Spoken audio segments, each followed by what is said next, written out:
Hello and welcome to our presentation on the proposed rule for the 2022 MIPS program. If you're having any issues with the webinar, please chat with us at the window at the bottom right of your screen. We will do Q&A at the end of the presentation, but feel free to ask questions throughout using the Q&A section of Zoom. We're also testing out automated subtitles to make our presentations as accessible as possible. So please excuse it from any technical or translation issues as we speak the language of MIPS.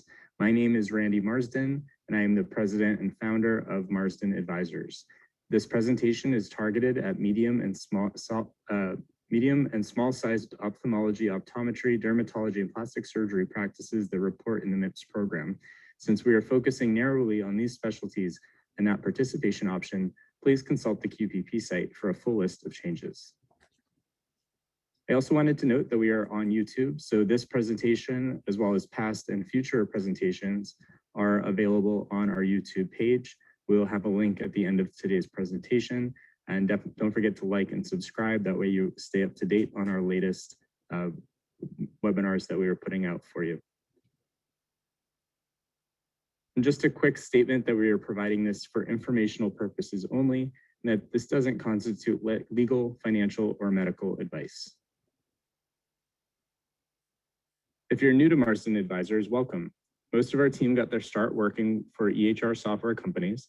We launched our MIPS Success program in 2016 to prepare for the major QPP changes that are confusing to both vendors and practices.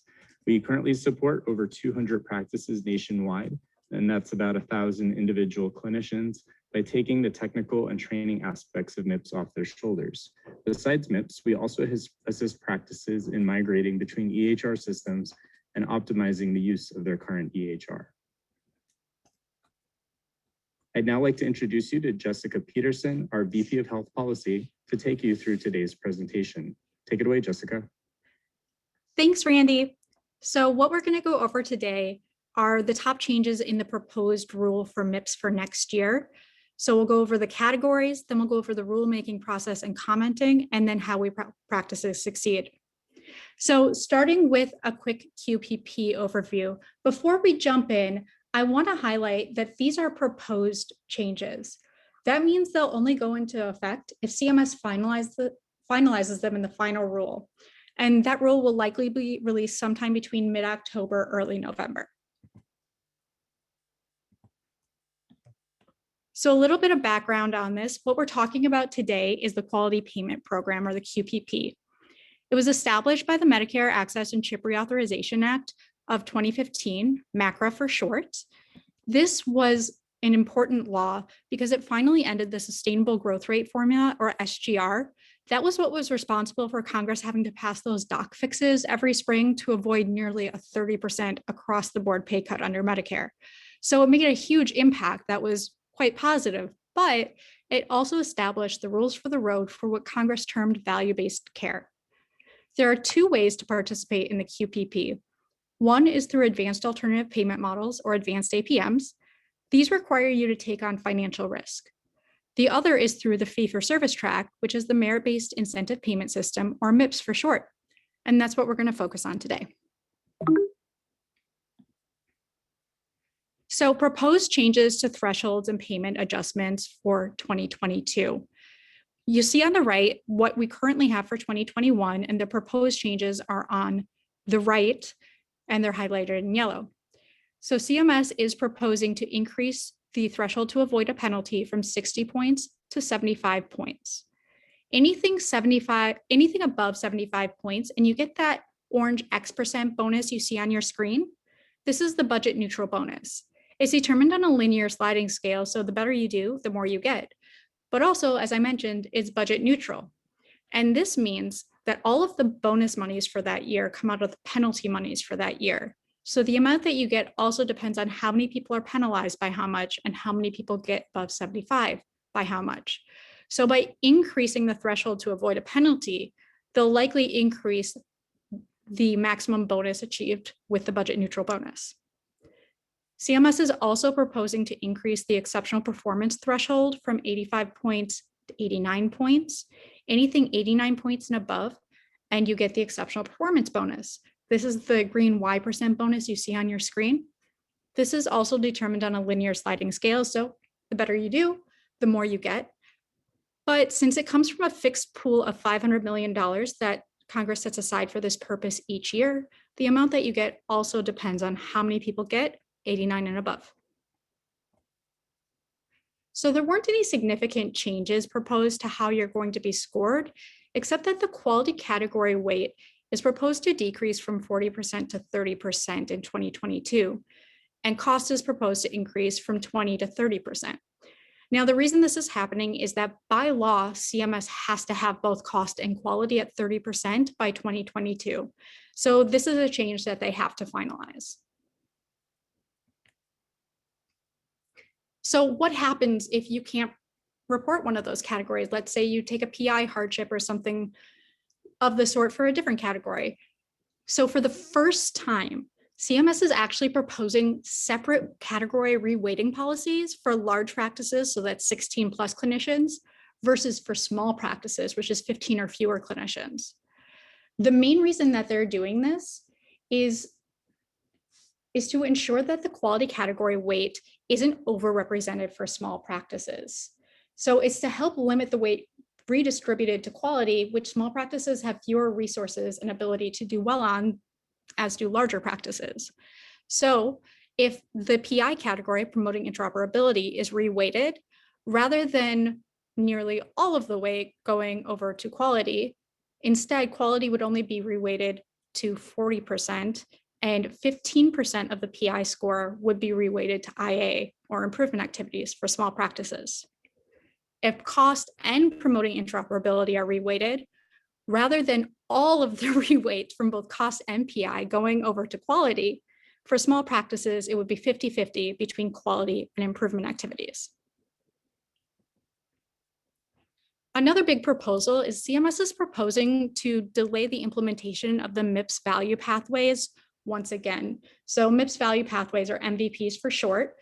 The main goal of the MIPS value pathways is to allow for a more cohesive participation experience by connecting activities and measures from the 4 main MIPS categories that are relevant to a specialty, a medical condition, or an episode of care. All MVPs have to have promoting interoperability and a population health claims-based measure as foundational elements. But for the remaining categories, the measures have to be aligned, and it can be fewer measures. For instance, it could be 4 quality measures than you would see under traditional MIPS. Now, the reason these are being proposed for delay once again is because of COVID-19. It still hasn't been resolved, so we don't really have the bandwidth to get these implemented now. So now we're going into the proposed changes for each of the categories, starting with the quality category. So some basics on this category: it's a full year reporting period. You can get up to 60 points within the category, and you must submit at least 6 measures, one being an outcome or high priority measure, and it's worth 30% of your MIPS final score in 2022. Now, the quality category has bonus options available. So if you're a small practice of 15 or fewer clinicians, you get 6 bonus points just for being a small practice. There were no proposed changes to this, so that will stick around for 2022. Additionally, there were no proposed changes to the up to 6 points you can get for the category improvement score, so how much you improve your category score from the year prior, so that will also stay the same. However, CMS is proposing to discontinue the end-to-end reporting bonus, so that's the additional 1 point you get for each electronically reported measure, and the additional outcome or high priority measure bonus. So that's the 1 point per high priority, or 2 for additional outcome measures beyond the 1 required measure. So in addition to the proposed changes we just went over, CMS is proposing changes to how they score measures starting in 2022. So in prior years, any measure without a benchmark could only get up to 3 points. CMS is proposing to change this. We've been telling them for years that this really does disincentivize people to report on new quality measures, thus really limiting the effectiveness of the program. So now they're proposing that for all measures in their first 2 performance years, there will be a 5-point floor as long as the person reporting the measure meets the data completeness threshold and the case minimum. If a measure is benchmarked after the first year, the 5-point floor will remain in the second year, so measures could get from 5 to 10 points. For all other measures, so measures in their third year and beyond, there aren't any changes proposed for small practices, but for larger practices of 16 plus clinicians, CMS is proposing to remove the 3-point floor. So benchmark measures will be scored from 1 to 10 points instead of from 3 to 10 points.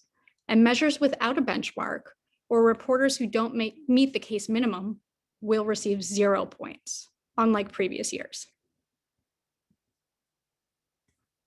Another scoring change that CMS is proposing has to do with benchmarks. So normally, benchmarks, or how a measure is scored from 1 to 10, or what we've seen in previous years, 3 to 10, is determined by data submitted 2 years prior to the performance period. So for this year, we're using 2019 data to determine our benchmarks.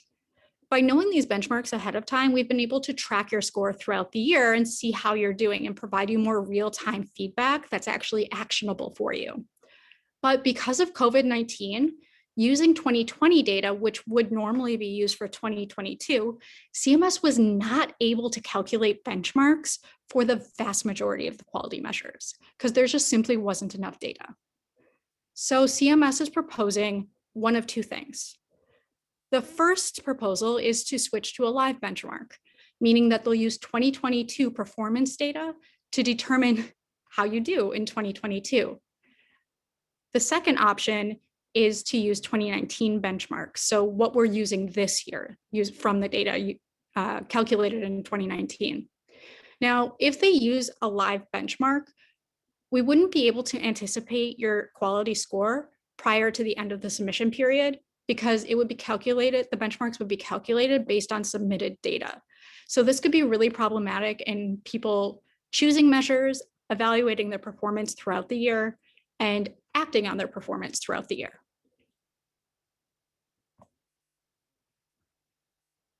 They're also proposing a number of measure changes. So they are proposing 5 new measures, including 2 new administrative claims measures. For these administrative claims measures, we really don't anticipate that they'll impact our specialties. But if you are a specialty practice that employs NPs and PAs and other mid-levels, you may get picked up in the administrative claims measures because they are, according to CMS, classified as PCPs. So this is similar to the cost measure, like the total per capita cost measure. So that's just something to be aware of. There are also 84 existing measures with proposed substantive changes, and we'll go over the relevant ones to our specialties in a minute. And 19 measures are proposed to be removed. To go into more details on these changes, I'm going to hand it off to our wonderful senior client success managers, Kate Ruiz and Renee Fryer. Kate, take it away. Thanks, Jessica. I will be reviewing the measure changes for ophthalmology and optometry. Starting with measure 14, age-related macular degeneration, dilated macular exam. This measure is being proposed for removal as it has been topped out for 3 consecutive years. A measure is considered topped out when the average performance rate is 95% or greater. Next is measure 19, diabetic retinopathy communication. This measure is also being proposed for removal in 2022 because CMS deems communicating status and severity of diabetic retinopathy with the physician managing diabetic care to be a standard of care. In addition, this measure does not evaluate patient outcomes, but rather whether or not a process is followed. Both of these come into conflict with CMS's Meaningful Measures Initiative. CMS no longer considers this a meaningful measure. Next is measure 117, diabetes eye exam. CMS proposed to clarify that the patient must have an active diagnosis of diabetic retinopathy during the measurement period. The timing of the diabetic retinopathy diagnosis has been a point of confusion for several years, as the wording used to state that the diagnosis had to be overlapping with the measurement period. CMS also proposed to allow exam interpretation to occur via AI rather than only being conducted by an ophthalmologist or optometrist. Finally, CMS is proposing to exclude from this measure any patients who receive palliative care during the performance year. Last is measure 191, cataract surgery, visual acuity of 20/40 or better. This has had several proposed changes, including for all collection types, the removal of the denominator exclusion for episcleritis, Also for all collection types, the addition of denominator exclusions for those with homonymous bilateral field defects and generalized contraction of visual field. For ECQMs, the addition of denominator exclusions for those with visual cortex disorders and inflammatory disorders. And for MIPS CQMs, the addition of denominator exclusions for those with sector or arcuate defects, other localized visual field defects, and heteronymous bilateral field defects. I'll now hand it off to Renee to take you through the measures related to dermatology and plastic surgery. Thanks, Kate. For derm and plastics, there are proposed changes to 5 measures. Measure 137, melanoma recall, is proposed for a removal as per CMS that it does not advance quality care and thus does not align with the Meaningful Measures Initiative. As mentioned in the previous slide, CMS no longer considers this a meaningful measure. Measure 337, psoriasis TB prevention, is also being proposed for removal as CMS is proposing changes to measure 176, which I'll mention later, that would broaden its denominator by including an expanded list of biologic therapies that capture much of the denominator patient population for this measure. If finalized, measure 337 would be duplicative of 176. For measure 176, TB screening prior to first course of biologic therapy, CMS is proposing to revise the denominator instructions to specify that patients are considered to be receiving their first course of therapy using a DMARD and thus to be eligible for this measure, only if they are prescribed a biologic DMARD during the performance year and have not been prescribed DMARD biologic therapy in the 15 months preceding the encounter where any DMARDs were newly started. CMS is also proposing to expand the denominator to include 4 additional biologics as listed above to align with current therapies.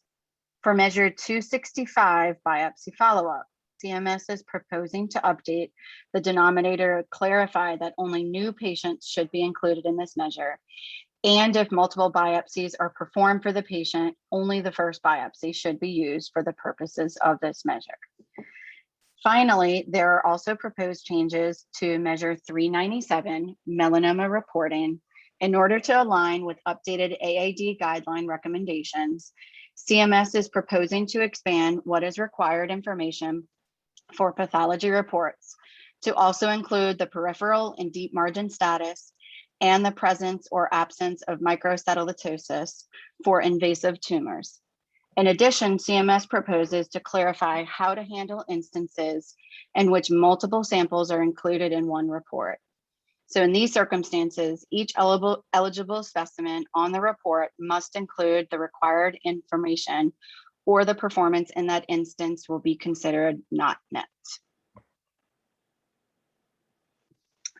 Since we also report some general measures for our specialties, we've listed those here. If you happen to use any of these measures as well, check our guide that was sent along with the initial invite to this call. We'll also send a copy along with the recording of today's presentation later today. I'll now hand you back over to Jessica to take you through promoting interoperability.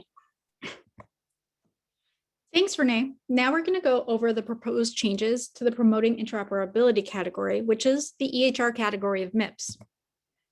So some basics on this category. It has a 90 consecutive day reporting minimum, just like the improvement activities category.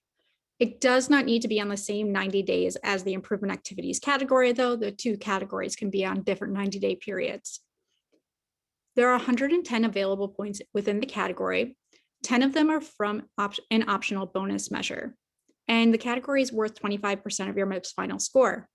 Importantly, you have to submit at least 6 measures. For those, you have to submit an attestation or a numerator of at least 1, or be able to claim an exclusion, or you'll get a 0 for the entire PI category.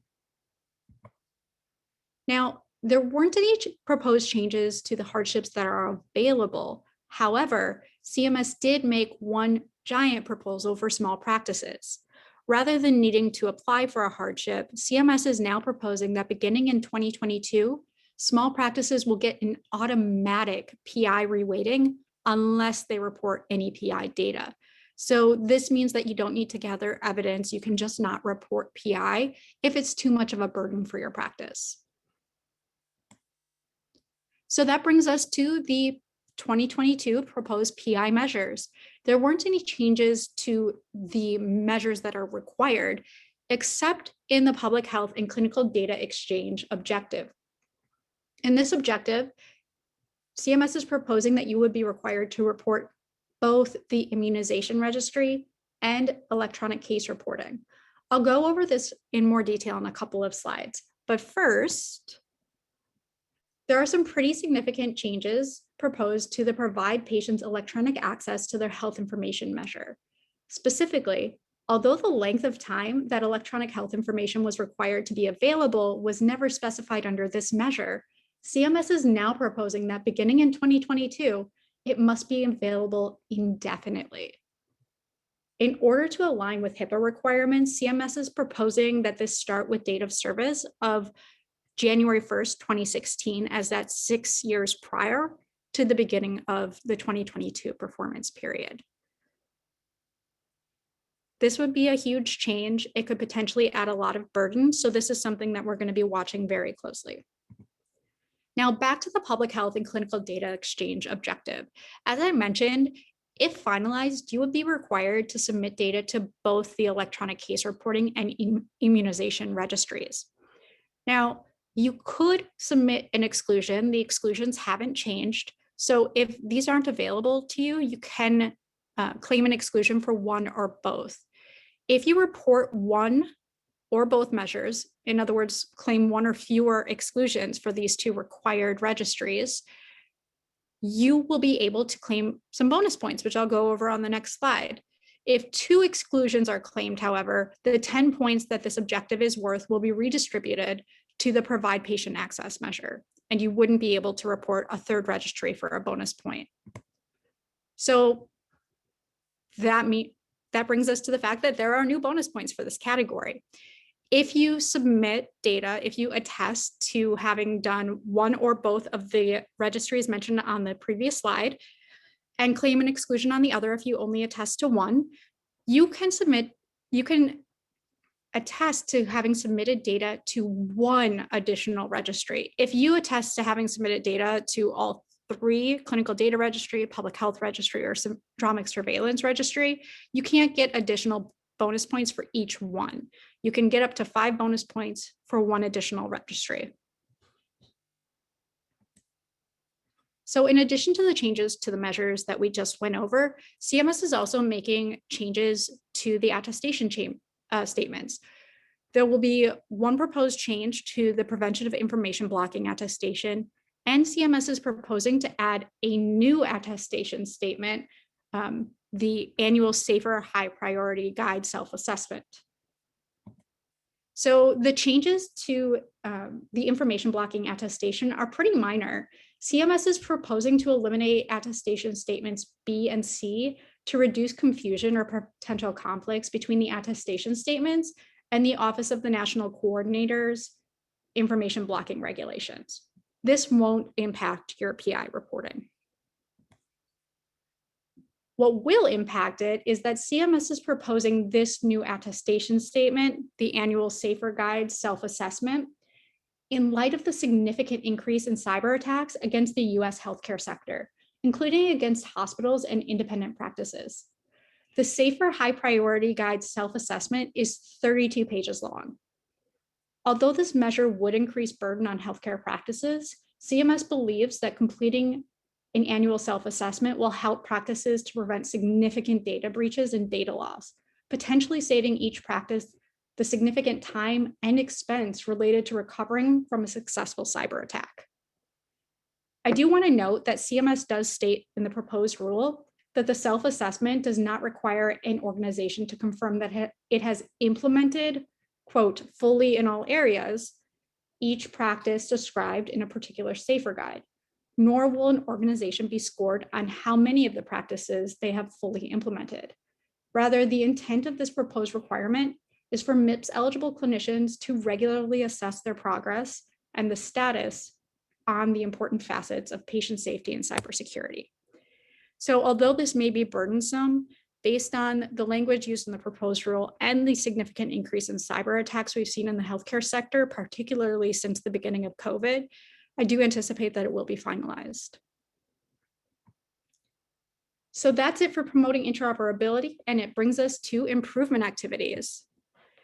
So some basics on the improvement activities category. Like I said earlier, it's a 90 consecutive day reporting minimum. You can earn up to 40 points, and it's worth 15% of your MIPS final score. So small practices, rural practices, and HPSAs get twice the number of points per measure. So a high priority measure is usually worth 20 points, but for those special statuses I just mentioned, it's worth 40. And a medium priority measure is usually worth 10 points, but for those special statuses I mentioned, it's worth 20. And this is unchanged from previous years. Now, the top proposed changes to IAs are proposed changes to 15 of the improvement activities, including 2 that are commonly used by our clients. The first is provide 24/7 patient access. This one only has minor changes and it won't really impact our clients. The second is the engagement of new Medicaid patients and follow-ups. This one's got some pretty big changes. So CMS is proposing to no longer limit the measure to Medicaid patients, but rather to expand it to all other underserved patients as well. They're also proposing to remove the definition of timeliness as 10 business days and instead replace the timeliness requirement with, quote, improved responsiveness to care as measured by time to treat data. So data measuring the time between the clinician identifying the need for an appointment and the patient getting a scheduled appointment.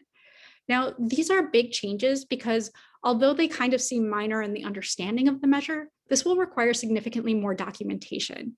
Because it's not black and white Medicaid patients only, it's going to be harder to use your scheduling software to identify these patients because other underserved patients is quite broad. So this might impact the number of people who choose to do this improvement activity in the future. So improvement activities was pretty short, and that brings us to the cost category. Some basics on the cost category is that it's full year reporting. The maximum number of points you can get within the category depends on how many measures you're eligible for, and each measure is worth 10 points. So if you're only eligible for one measure, your total category score would be out of 10 points. And it will be worth 30% of your MIPS final score in 2022. Now, although this is scored in real time, nobody gets the data until the July following the performance period because CMS says that they don't have the technical capability to make these scores available in a meaningful way prior to that point. None of this has changed except for the weight of the category from previous years. What is proposed to be changed is that CMS is proposing to add 5 new episode-based cost measures. There are no proposed changes to the cataract cost measure. Most specialists do remain removed from the total per capita cost measure. Just a reminder, PAs, NPs, and other mid-levels are subject to the TPCC. And as with last year, like I said earlier, we won't see results until after the submission period ends. Now, the 2 new proposed cost measures that will most impact our clients are the diabetes cost measure, which has a 20 episode case minimum. So if you have 20 eligible cases during the performance year, you'll be measured on this measure. And the melanoma resection measure, which has a 10 episode case minimum. So looking at these new proposed measures, for the diabetes measure, we're looking at the risk-adjusted cost to Medicare for patients receiving medical care to manage and treat diabetes. So this is for type 1 and type 2 diabetes, and it includes costs from Medicare Parts A, B, and D. The cost of the services can only be those that are clinically related to the attributed clinician's role. And I do want to point out that this does include conditions like diabetic retinopathy and diabetic dermatitis. So this could impact dermatologists and ophthalmologists as well as other specialties as well. The second proposed cost measure I'm going to describe is the proposed melanoma resection measure. This measure is triggered when patients are receiving melanoma resections. So it measures the risk-adjusted cost to Medicare for patients who have an excision to remove a cutaneous melanoma. This includes Medicare costs from Medicare Part A and Part B. And it looks at the cost of services that are, again, clinically related to the attributed clinician's role in managing each episode. I do want to point out that this does include eyelid melanoma and wound repair post-excision. So not only are dermatologists going to be picked up in this, but ophthalmologists may be picked up in this as well.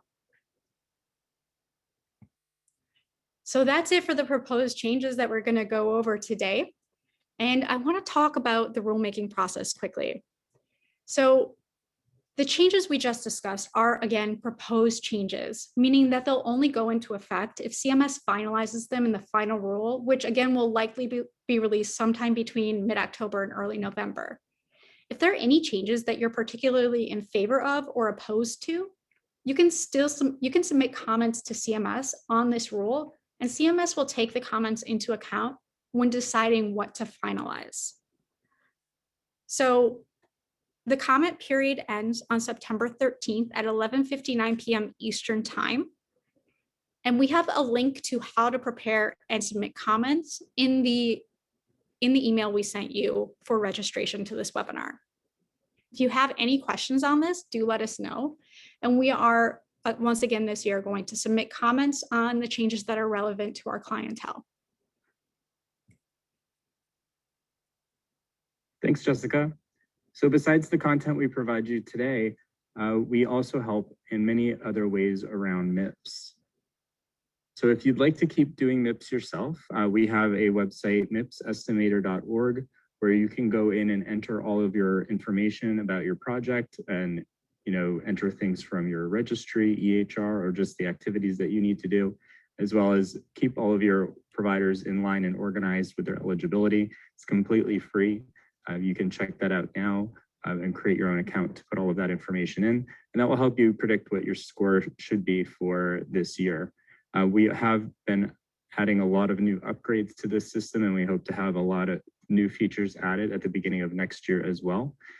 We also have our YouTube channel. This link here will take you directly over there where you can like and subscribe and hit the bell icon so that way you'll get any new updates and new webinars that you may miss through the email that you received in order to join this one. And then if you want us to do the work for you, we pretty much take on the entire MIPS reporting on your behalf. So we're one of the few MIPS consultants that actually does the full work for our customers. We are accepting customers for this year just to help get as much submitted as possible, but really get everybody on the right track for 2022. Our lowest plans start at $900 per provider per year, with different pricing depending on if a provider is part-time, limited time, as well as the level of support you need, whether you want us to just help you get a good groundwork for the MIPS program, or you want us to be auditing your data and meeting with you quarterly or monthly.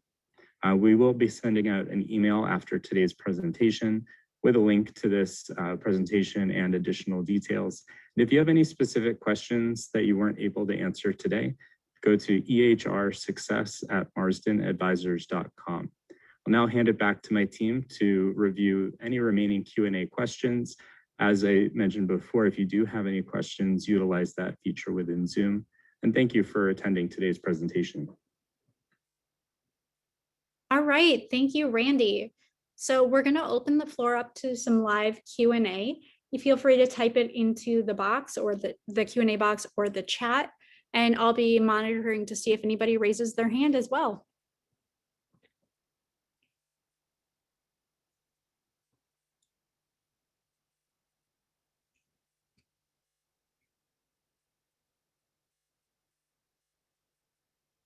In the meantime, I do want to let you know that this webinar is being recorded and will be posted on our YouTube page. So if there's anything that we went through too quickly that you want to review, it will be available there. In addition, keep an eye out on our blogs because we write blogs that go into more detail, for instance, on the cost measures than we were able to do in this presentation.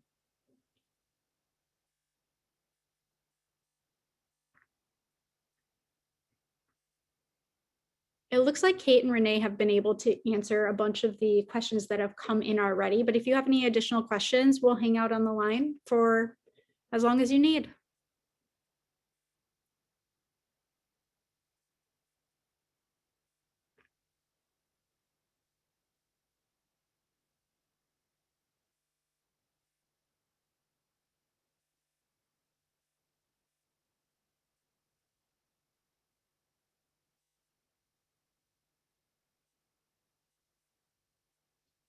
All right, so I just got a question if we can elaborate more on the new SAFER guides. So the SAFER guides are basically their best practices that have been established for the quote unquote safer use of EHR technology. The guide that they would require would be the high priority guide self-assessment. As I mentioned earlier, it's about 32 pages long, and it's got a checklist where you would check through the boxes and see what you have been doing, but it also has spaces for free response asking you, have you been doing training and things like that. It is in some ways similar to a thorough security risk analysis, but it has additional elements as well. In the email that we sent out, there is a link to our top MIPS 2022 proposed changes report, and we've hyperlinked to the SAFER guide in there if you'd like to check it out to see more. I hope that answers your question.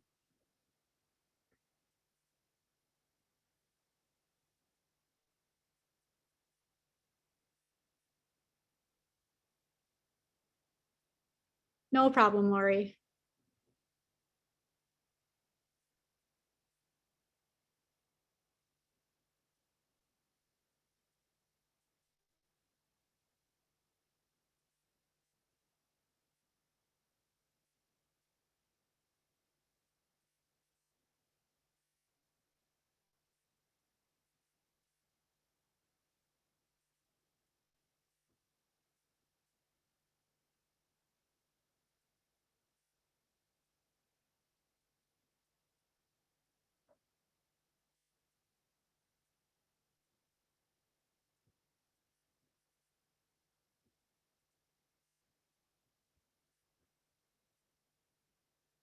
All right, I just got a new question from Tracy. Would the security risk analysis still be required in addition to the SAFER self-assessment if they cover many of the same areas?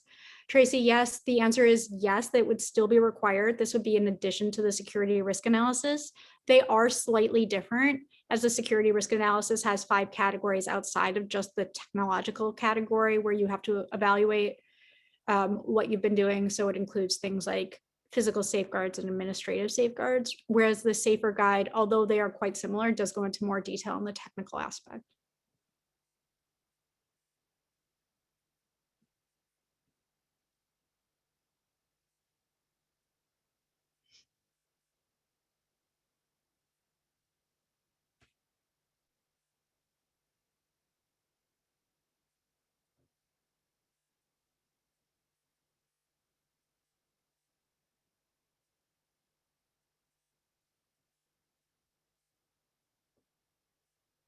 So we just got another question in.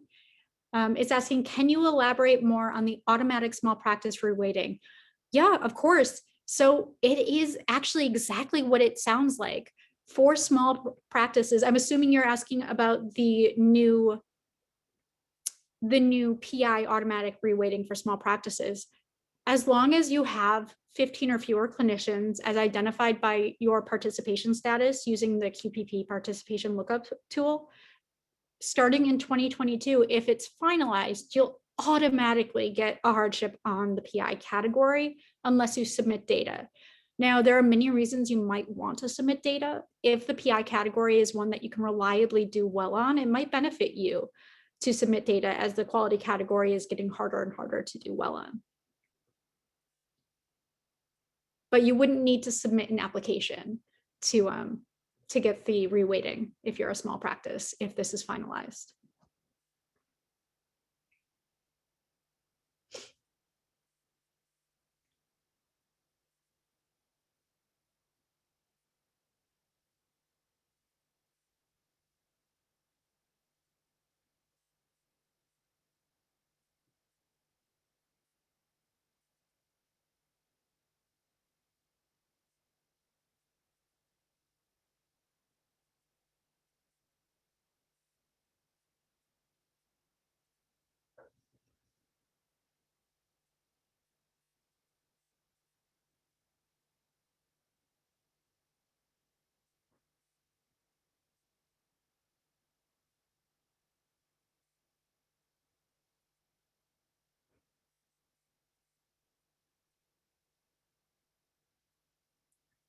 Okay, so we're seeing quite a slowdown in the questions. I hope that means that we were thorough during the presentation. But as mentioned earlier, if you have any other questions, feel free to contact us at ehrsuccess@marsdenadvisors.com. That email address will also be in the YouTube video on one of the slides as well, and we'll put it in the comments on the YouTube video as well. Any other questions before we wrap up?